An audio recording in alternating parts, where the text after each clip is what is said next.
நான் அதுலயே அடங்கி பாம்பா அடங்கி சொன்னேன். ஏன்னா கையில கரண்டி வேற இருக்கு. படக்குன்னு லேசா தட்டிட்டான்னு வைங்க, அப்புறம் நம்ம ஏசுனாதான் மாறிடக்கூடாதுங்கிறதுக்காக நமக்கு அதெல்லாம் தெரியுங்களா. நம்ம தங்கச்சியா வந்துட்டு போனா ஒரு 50,000 ரூபாய் கேட்டா மருமகளுக்கு கல்யாணமா கொடுத்துருக்க வேண்டியதானே, 1 லட்சமா கொடுக்க வேண்டியதானே. பீரோலான்னு இருக்கு, 1 லட்சம் எடுத்து கொடுக்க வேண்டியதானேன்னா என்னடா அருள்மிகு கருப்பசாமி தான் இறங்கிட்டான்னு ஏமா கொடுத்துடலாம். உண்மையிலேயே தான் சொல்லிட்டு தாராளமா கொடுங்க, தாராளமா கொடுங்க. யாரும் கொடுக்கல, உங்க ஒரே தங்கச்சி, அந்த ஒரே தங்கச்சிக்கு ஒரே ஒரு பொண்ணு, நீங்க கொடுக்காம யாரும் கொடுப்பா? கொடுங்க, நல்லா கொடுங்க, கொடுங்க.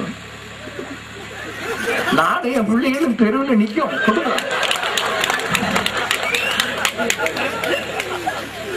சொன்னது காணாதுன்னு கீழே கிடக்க என் பையனை ஒரு எத்தி எல்லாம் எந்திரில இப்ப தூக்கம். உங்க ஐயா உன்னையும் என்னையும் கொண்டு போய் தெருவில் நிறுத்ததுக்கு ஏற்பாடு பண்ணிட்டு இருக்காருடா அப்படின்னு அவன் கண்ணை கசிக்கிட்டே சொல்றான். அதுக்குதான் இந்த ஆளை நான் கட்ட வேண்டான்னு சொன்னேன், நீ கேட்டியாங்க. யாரு? அந்த பையன். அவன்கிட்ட கேட்டுதான் நான் அவனை கல்யாணம் பண்ண. என்னையா வாழ்க்கை இது? என்ன வாழ்க்கை?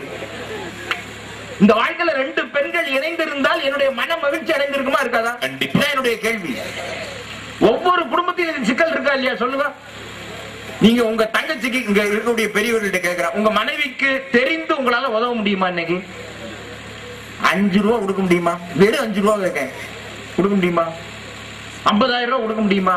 5 பவுன் வாங்கி கொடுக்க உங்கள்ட்ட வசதி இருக்கு, வாங்கி கொடுக்க முடியுமா? என்ன வாழ்க்கை? இந்த வாழ்க்கை, இந்த வாழ்க்கையில என்ன சுவையை கண்டோம்? ஆண்கள் ஒழுக்கமானவர்கள், மறந்துடாதீங்க. ஏதோ ஆண்கள் மேல அது இருக்கு இது இருக்கு, அதெல்லாம் சின்ன சின்ன சின்ன சின்ன அம்மை தழும்புகள் மாதிரி. அது அங்க இருக்கு இது இங்க இருக்கு, இருந்தா ஏதோ சின்ன சின்னதா நடக்கும், அவ்வளவுதான். அது ஒண்ணும் பெரிதா யாரும் பாதிக்கப்படல. விவேகானந்தர் நம்முடைய ஒழுக்கத்தை பற்றி அமெரிக்காவில இருந்து புறப்படும் போது சொன்னார். அமெரிக்காவில் ஒரு இளைஞன் கேட்டான் அவர்கிட்ட, கப்பல்ல ஏறி கால் வைக்கிறார். பாஸ்கர சேதுபதியினுடைய உதவியினாலே போனவர் கப்பல்ல கால் வைக்கும் போது கேட்டான், உங்கள் நாட்டு இளைஞர்களுக்கும் எங்கள் நாட்டு இளைஞர்களுக்கும் என்ன வேறுபாடு? வாண்டையார் விடுதியில் இருக்கக்கூடிய இந்த அருமையான ஊர்ல நான் சொல்லுகிறேன். அப்பதான் விவேகானந்தர் சொன்னார், இங்க இருக்கக்கூடிய இளைஞர்களுக்கு சொல்வது போலவே சொன்னார், அமெரிக்காவில் உங்கள் நாட்டு இளைஞர்கள் தாயை தவிர மற்றவர்களை எல்லாம் மனைவியாக நினைப்பார்கள். எங்கள் நாட்டில் மனைவியை தவிர அத்தனை பேரையும் தாயாக நினைப்போம். இதுதான் எங்கள் இந்தியா, இதுதான் இந்தியாவினுடைய ஆண்களின் சிறப்பு என்று சொன்னார். என்று சொன்னால் நீங்க தீர்ப்பு யாருக்குன்னா சொல்லுங்க. பெண்ணுக்கு தான் தீர்ப்பு சொன்னா பாண்டியன் இருந்தீங்க.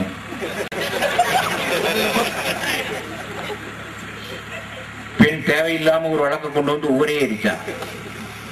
கணவனை இருக்க வேண்டிய பெண் மதுரையை எரித்தாள். எவ்வளவு பெரிய தவறு இல்லையா? மழலைக்கு ஊட்ட வேண்டிய பாலை மதுரைக்கு ஊட்டினாள். மிகப்பெரிய பாவம். வைரமுத்து கவிதையை கொடுத்திருக்காங்க யாரோ, இன்னொரு தேசிய ஜீவன். இதுக்காக சொல்றேன், பெண் உணர்ச்சி வசப்பட்டுருவாங்க. ஏதாவது கணவனுக்கு ஆச்சரியங்கிறது தான். அவன் கணவன் தப்பு பண்ண அவனை புகார்ல வச்சு அடிக்க வேண்டியதானே. அதை விட்டு மதுரைக்கு வந்து மதுரை மக்கள் என்னையா தப்பு பண்ணா அவனை போட்டு எரிச்சா? பொதுவாகவே சோழ நாட்டுக்காரங்க வில்லங்கமான ஆட்கள்ங்கிறதுக்கு இது ஒரு உதாரணம். அதுக்காக சொல்ல வரேன். எல்லாமே மதுரைக்கு தான் வரான். எல்லாரும் மதுரைக்கு தானே வரா. சிக்கலே மதுரையில தானே வருதுங்க. ஆமா, நித்யானந்தா அவராவா வந்தாரு, நீங்க எல்லாம் வரவழைச்சிய. சும்மா இருந்த நித்யானந்தா அவன் பாட்டு இருந்தான். ரஞ்சிதா போய் கொஞ்சம் சிக்கல் கூட உங்களால நம்ம வருது. அன்றைக்கு கல்லையெல்லாம் சிற்பமாக்கினார்கள்.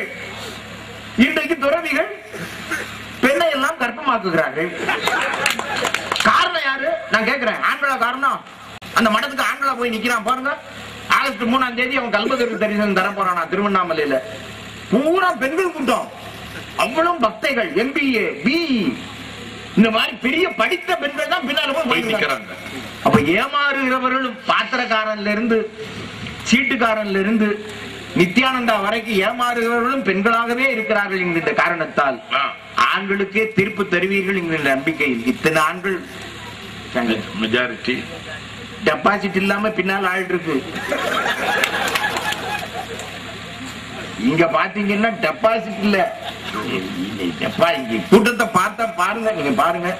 அடுத்து உங்களுக்கு ஒரு வாய்ப்பு இந்த தொகுதியில என்ன கிடைக்கும்னு நினைக்கிறேன். அந்த வாய்ப்பை நழுவ விடாதீர்கள் என்று சொல்லி எல்லோருக்கும் வணக்கம் சொல்லி அமைகின்றேன். நன்றி. இந்த தொகுதியிலும் இன்னொரு இடைத்தேர்தலா?